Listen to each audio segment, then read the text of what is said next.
Metta retreat. The fact that so many people came to participate in this indicates that you all love Metta, loving-friendliness. There can be occasionally somebody who doesn't like it. Long ago, somebody, a woman, invited me to give a retreat in Poland, the neighbor of Ukraine. And then she asked me, what kind of retreat do you conduct? I said, insight meditation, Dhamma meditation, and Metta meditation. As soon as she heard the word Metta meditation, she said, I hate Metta.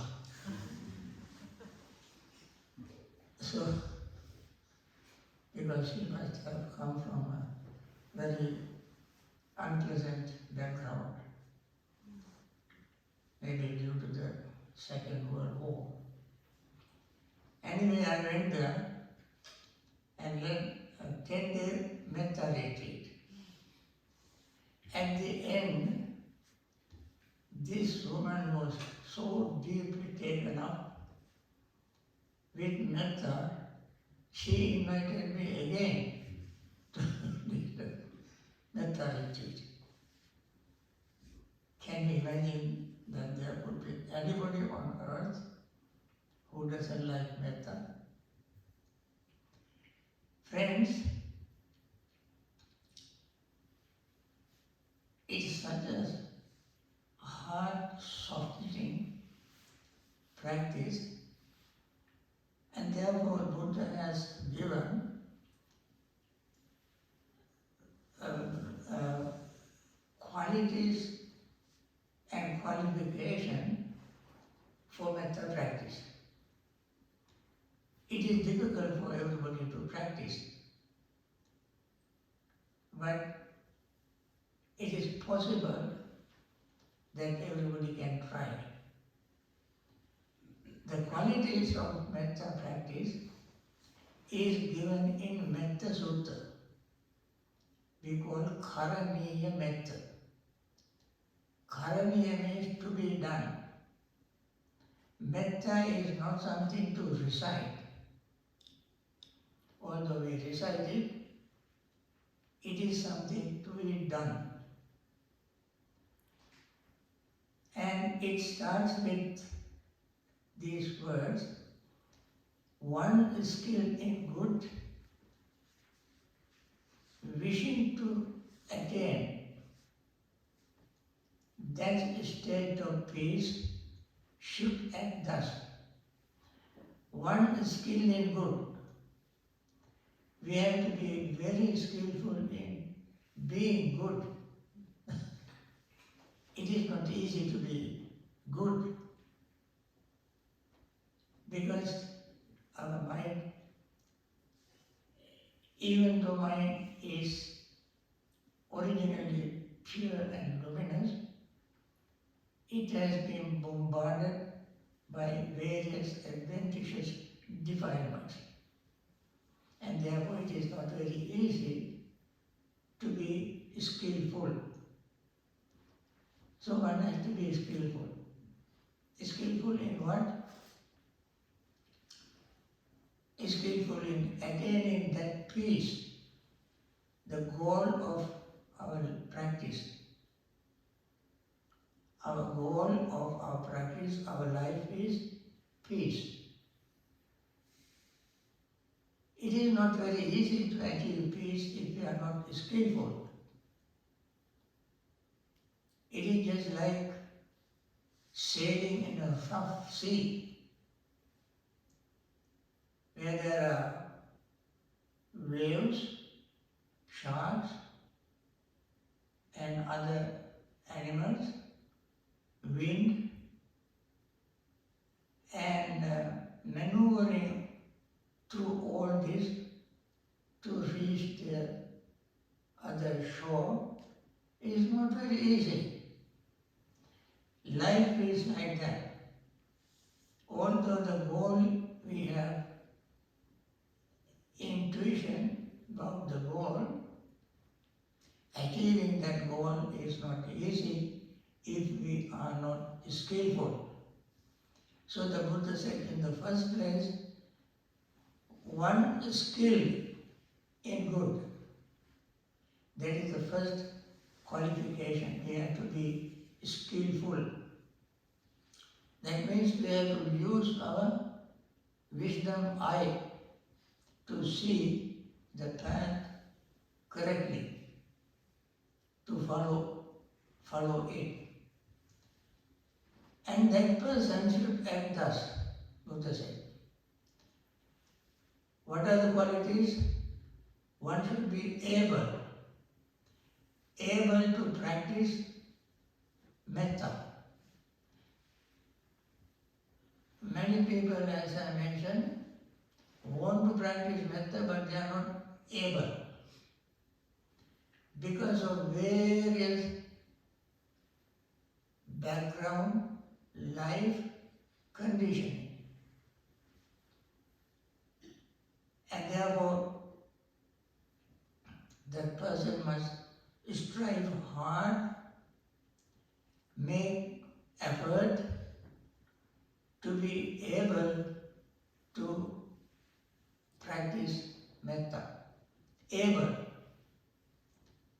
And then one must be straight.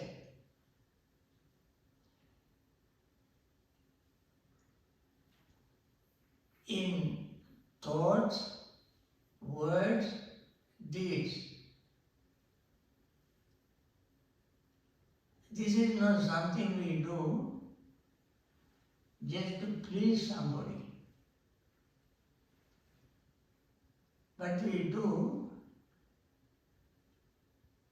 to achieve a goal. For that we have to be honest,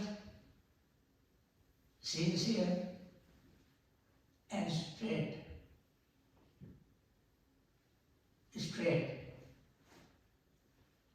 And then upright. It is another condition that we all must have to practice metta, upright. Then obedient. Uju, suvaja. Obedient to what? Obedient to whom? Obedient to parents, obedient to teachers. Here obedient means obedient to Dhamma. We must be obedient to Dhamma. If you are not obedient to Dhamma, we will be delinquent. We are trying to cheat the Dhamma. We cannot cheat Dhamma. And we have to be 100% honest and sincere and obedient to Dhamma. Then, gentle. You know, if a person is very rough, tough, proud, arrogant, that person cannot practice metta. That person's heart doesn't melt. That person doesn't have a soft heart, soft word, soft thought, soft attitude. So the person has to be gentle,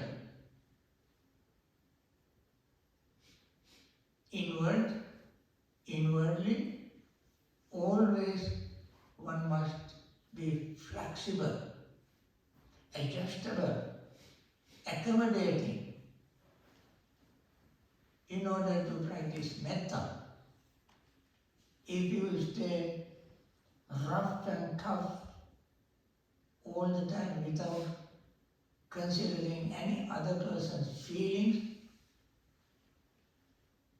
if other person honor and dignity, if the person does not respect others, you cannot practice metta. So you have to be gentle. And then humble. We have to be humble enough to practice metta. This quality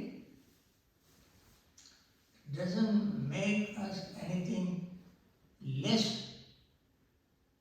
than ourselves if we are humble.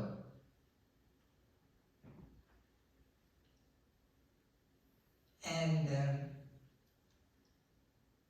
trying to treat others equally, kindly, softly. And then gentle and humble. Then it should be content. If the person is discontent, demanding always, that person cannot practice metta. When somebody wants another individual, always to provide things for oneself, then one cannot practice metta. It is discontentment make the person very unpleasant to others.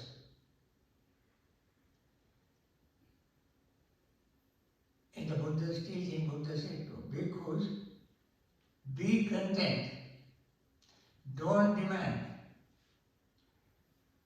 If we demand things from people all the time, people think this monk is very unkind. He is not considering, thinking, he doesn't understand our problem. We practice metta. Metta practice is called universal practice. Why it is universal? Because the suffering is universal. If the suffering is universal, metta also must be universal. If I demand from people too many things for my own personal comfort, I don't have compassion, metta, because I don't understand they are suffering. They have to work hard,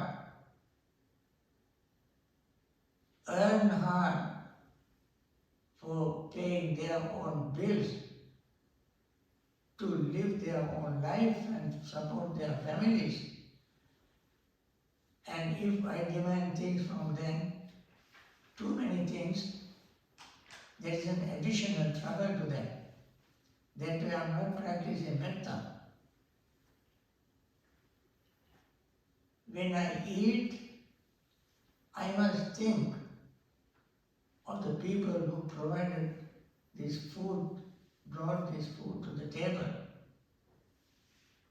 I have to have metta, compassion for them.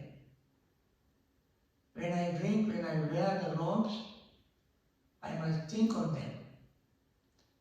And therefore, when I am content, it is easy for them to support me at the next quality. easily supportable, easy to support. When we are content, easy to support. It is not only the monastics, even lay community, lay people in families. If every family member is content, no family member will be a burden upon the other family members.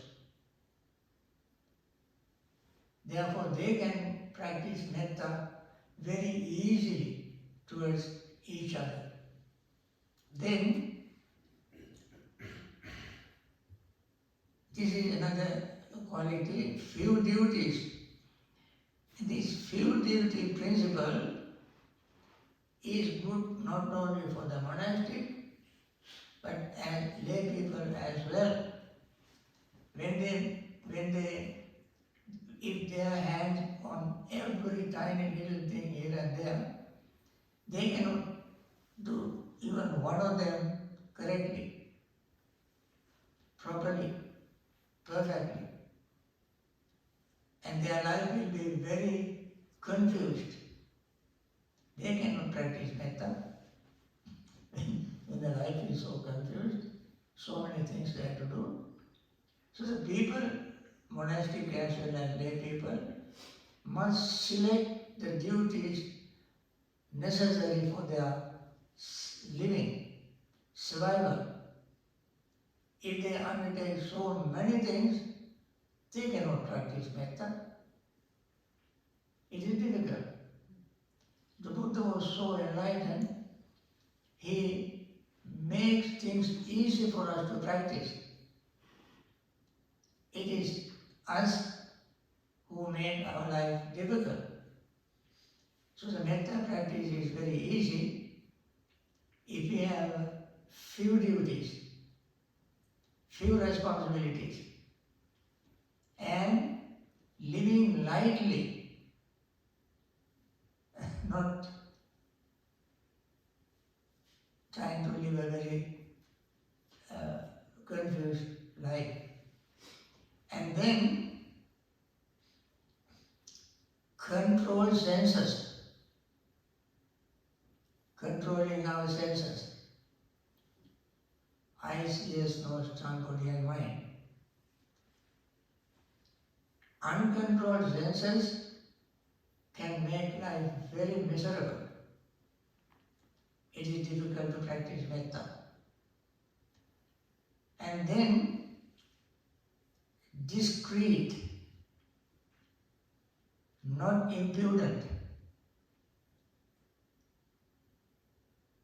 That means very courteous.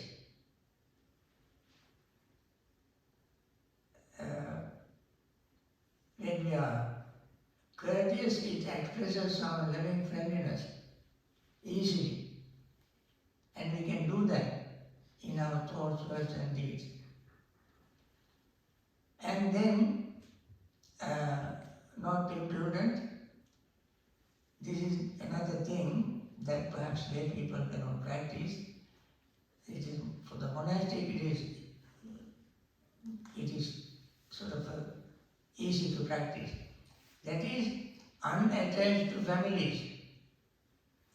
Kulesu ananuginto. Unattached to families.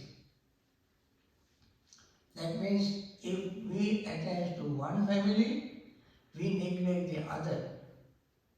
When we practice metta, we cannot do that. We have to have equal attitude towards all families.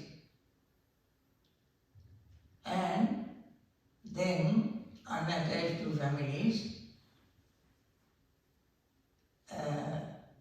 and the last thing is, one should not do any slight wrong which the wise might censor.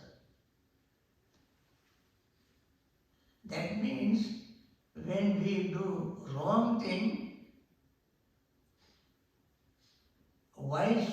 the wise will censor us, then that censoring would hurt us, then we develop irritation, anger towards the person who censored us. And therefore, we have to remain always mindful in order to practice metta. Now these are the 15 qualities that we have to cultivate in us before we practice metta. Therefore, metta practice is not easy. Although we say, I practice metta, it is so delicate that I have heard people say sometimes, I practice metta to everybody but that guy. That is how it is. So difficult. Because anger keeps coming back again and again and again and again when you try to practice metta. And therefore, it's a very delicate thing. No matter how delicate it is, if we strive hard, at least we can have this thought when you go to sleep. In meditation, this thought is a wonderful thought so that you can gain concentration. You can have a very successful, peaceful meditation when you have metta. Now let us see what the Buddha asked us to do with these 15 qualities. Suppose we have fulfilled all these 15 qualities. I wish you all read the Metta Sutta translation. You can never ever find any other system where metta teaching has been so clearly elucidated, explained, described like in this Metta Sutta. Nowhere else. I guarantee you will never find any other place, any other system which explains metta so precisely and make it so perfect. Now let us see what the Buddha said. We all recited this. Friends, we recite this in this place several times a day. And in our retreats we recite this recited, metta recited. But I wonder whether everybody recite them with feeling. We have to recite the metta recital with the metta feeling, metta attitude. Even for temporary short periods of time, when we recite these passages, there are 10 stanzas in the Metta Sutta. If we recite each stanza with the real feeling, that moment our heart becomes very soft and gentle and kind, even for that moment.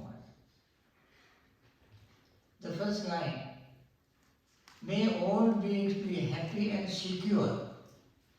Not only happy, let them be secure. Secure emotionally, secure financially, secure healthily. Let us be secure from all directions, from all angles. May they be secure and be happy. It's a very ideal wish. And may all beings have happy minds, not sad mind. not mindful of sorrow, lamentation, grief, pain and despair. Let them all have happy mind. This very moment, the moment we are reciting, at least at that moment, wherever living beings are there, may they have happy minds for that moment, at least for that moment. Whatever living beings there may be, without exception, if we accept one single being, then our practice is not perfect. Without exception.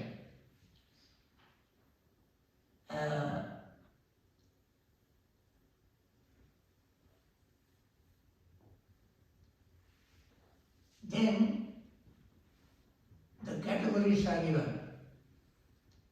Weak or strong. Weak or strong. It is sometimes easy for us to practice metta to the weak, not to the strong. Because we have some belief, ideas, the strong are intimidating the weak. Therefore, weak deserve metta, not the strong person. So Buddha said, practice metta for whether they are weak or strong. Then another category, long, large, medium, short, subtle or gross. Long like reptiles, whales, large like elephants, medium like others, and short, small beings, and subtle or gross. Visible or invisible. Visible, we can practice metta. But we have to remember that there are trillions of invisible beings. Visible are very few compared to invisible. There may be animals, divine beings, ghosts, goblins, we don't know. There can be all kinds of beings in the universe. And may all of them be happy and subtle or gross, visible or invisible, living near or far. Practicing metta for those who are close to us. People think it's easy by saying, I have metta for you, I love you, and so forth. But those who are far away, we don't know. We cannot preclude them from our mind just because of they are not visible or not close to us. Then, born or coming to birth. It's easy to practice sometimes towards beings who are born, but sometimes we neglect, ignore, or just don't care for those who are coming to birth. Friends, this is also very delicate, as I mentioned, metta practice is very delicate. Because we don't care for those beings who are in the process of taking birth. And the Buddha wanted us to practice metta even towards them. And may all of them have happy minds.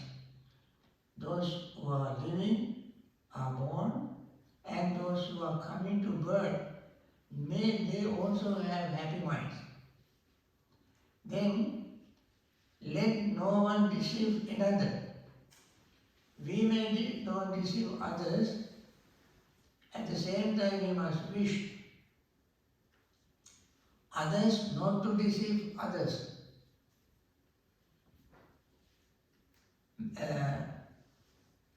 So, no despise anyone anywhere,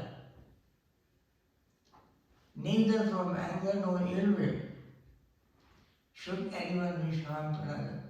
Sometimes people can ask, can we have ill will without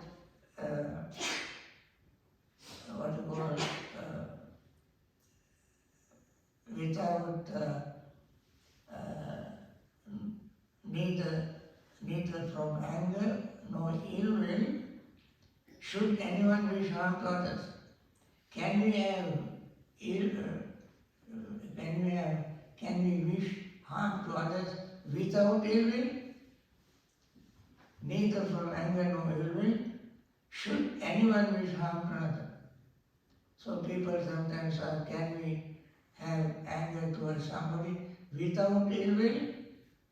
Or without, can we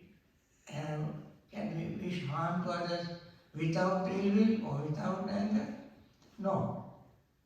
We cannot wish harm to anybody without ill will or without anger. Then, as a mother who risks her own life to protect her only child, this is another delicate point. Mothers have love towards their own children, but they cannot have love towards other children the same way they have love towards their own children. In practice, it doesn't happen. When your child is doing well in school, your neighbor's child doing better than your child, don't you have some jealousy? Aren't you jealous of the other child who is better than your child?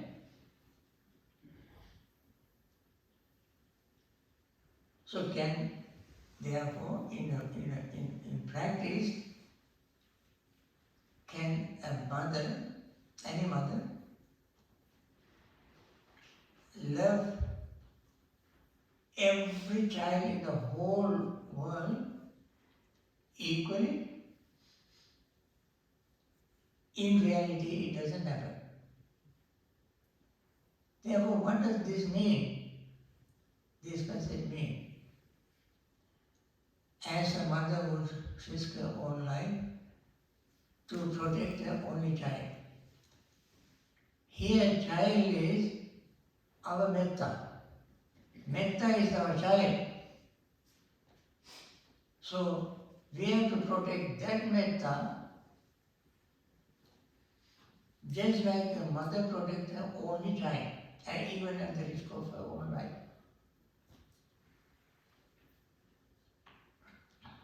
I tell you an example. There was a woman called Samavati who was practicing metta. She had metta retreat every week, and with another 500 women. It is the story of the Buddha's time story. And there was another woman who was jealous of her, set fire to the hall where all these 500 women were meditating, practicing metta meditation. And then everybody consumed in the fire. And when they were all dying in the fire, Samavati said, "Sisters, this is the time to practice metta. Our body dies, bodies will be burned, but we should not hurt our metta practice towards the person who set fire to this building, to kill all of us." That means even at the risk of not only their children, but risk of their own lives. At that moment, she said, this is the moment that we should protect our metta. That's a beautiful example for this. That means when we practice metta, that is the most important thing, more important than our life. Because we die in the fire in this life,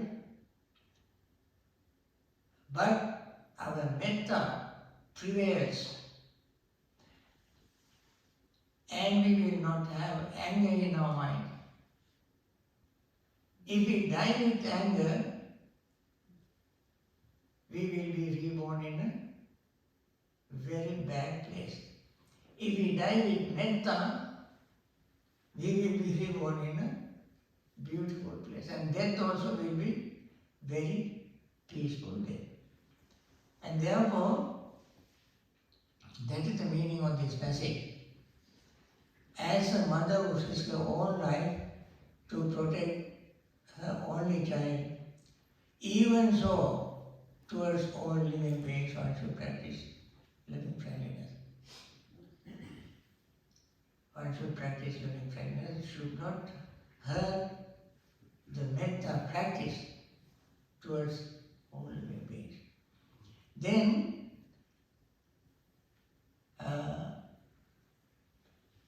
one should cultivate for the entire world a heart of boundless loving-friendliness. Now, entire world here means entire universe where there are living beings. We don't know how many are there, but for all living beings, we have to cultivate. Then this is the real practice given 10 directions. This is called directional practice. What is the 10 direction? Above, below, and all around. Above, below, and all around. That means 10 directions: east, north, southeast, south, southwest, west, northwest, north, and northeast. And up and down, 10 directions. This is the practice Buddha has mentioned in many places. When you practice, we normally practice metta towards ourselves first.